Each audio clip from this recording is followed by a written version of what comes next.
నమస్తే. జై శ్రీరామ్, జై శ్రీమన్నారాయణ. మనము ఈరోజు యోగా లక్ష్మీ నరసింహస్వామి మేల్కోట్ మహాక్షేత్రం ఒక ప్రాంగణంకి చేసాము.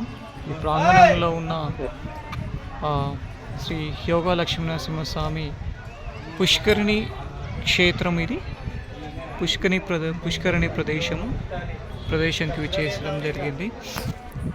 ఆలయంలో ఉన్న కొన్ని పరిస్థితుల కారణంగా మనము ఆలయం యొక్క శోభాయానం అనేది మనము ఇక్కడ బంధించలేకపోతున్నాము. కానీ ఈ పుష్కరిణి యొక్క మనము ఈ యొక్క అందాలను మనం ఆస్వాదించవచ్చు. ఇది ఒక ప్రకృతి రమణీయమైన క్షేత్రము, ప్రకృతి ఆధ్యాత్మిక రమణీయమైన క్షేత్రము.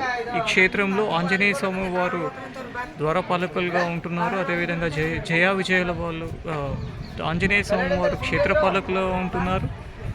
జయ విజయాల ద్వారపాలకులుగా ఉంటారు.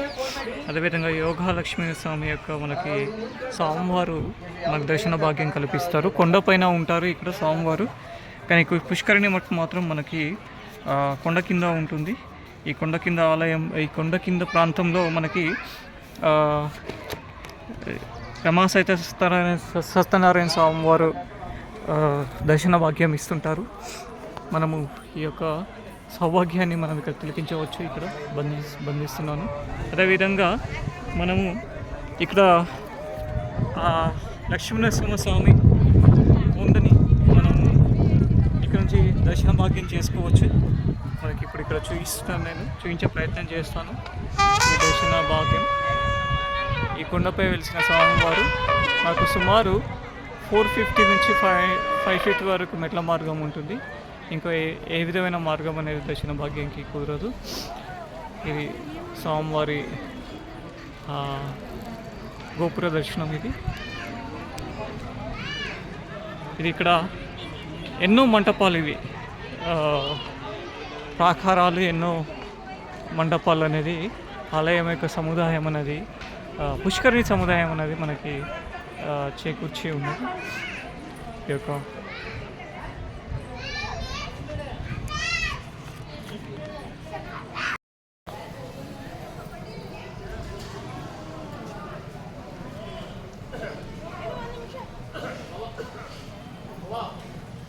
మేల్కోట్లో ఉన్న శ్రీ చిలువ నారాయణ స్వామి దేవస్థానము యొక్క ఆలయం యొక్క సౌభాగ్యాన్ని మనం ఇక్కడ కూడా వీక్షించవచ్చు.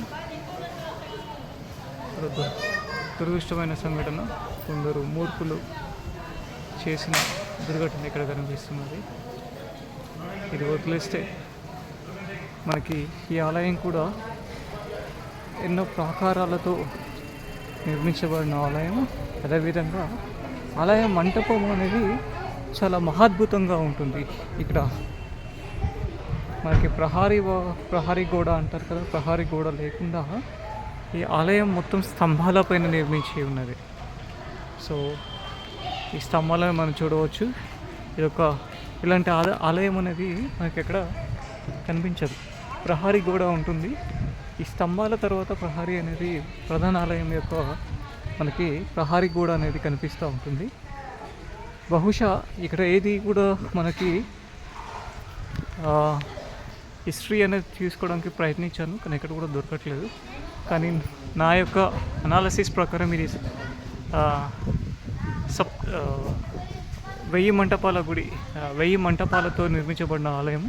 ఇక్కడ మీరు చూస్తే ప్రతి విగ్రహానికి కూడా కొందరు మూర్ఖులు చేసిన పని, విగ్రహాలు అనేది విరగొట్టడం అనేది జరిగింది. ఎన్నో ప్రాకారాల మధ్యలో ఈ యొక్క నారాయణ స్వామి వారి క్షేత్రం అనేది మనకి దర్శన భాగ్యం కనిపిస్తూ ఉంటుంది.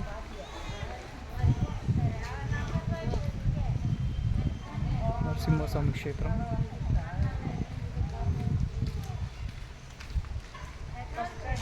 చూడవచ్చు. ఆలయం చుట్టూరా అనేది ఈ యొక్క మంటపం అనేది నిర్మించడం జరిగింది. రాతి మంటపం అని నిర్మించబడింది. ఈ రాతి మంటపం తర్వాత మీకు ప్రహారీ అనేది, ఆలయ ప్రహారీ అనేది మొదలవుతుంది. ఎంతో సుందరమైన ఈ ఆలయం ఎంతో దేదీప్యమానంగా విరాజిల్లుతున్నది ఈ క్షేత్రం. మనకి బెంగళూరు నుంచి ఒక సుమారు 100 కిలోమీటర్ల తర్వాత అనేది ఈ క్షేత్రం అనేది వస్తుంది. ఇప్పటివరకు మా ఎడ్జ్ మాత్రమే నడిచాను నేను. ఇది మళ్ళీ ఒక ఎడ్జ్ అనేది ఉంటుంది, చూడవచ్చు. ఆలయం యొక్క శోభయానమానం. జై శ్రీరామ్.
జై శ్రీరామ్. జై శ్రీరామ్.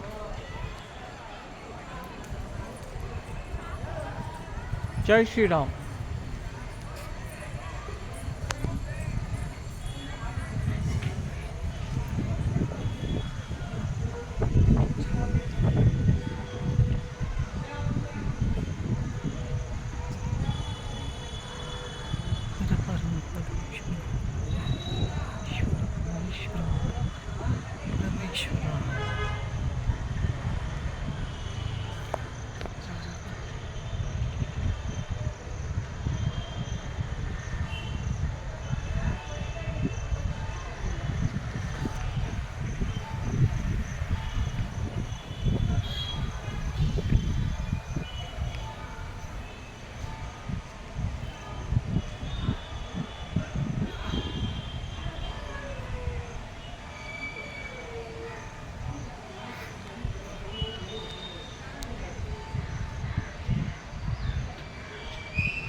మేలుకోట దేవస్థానం.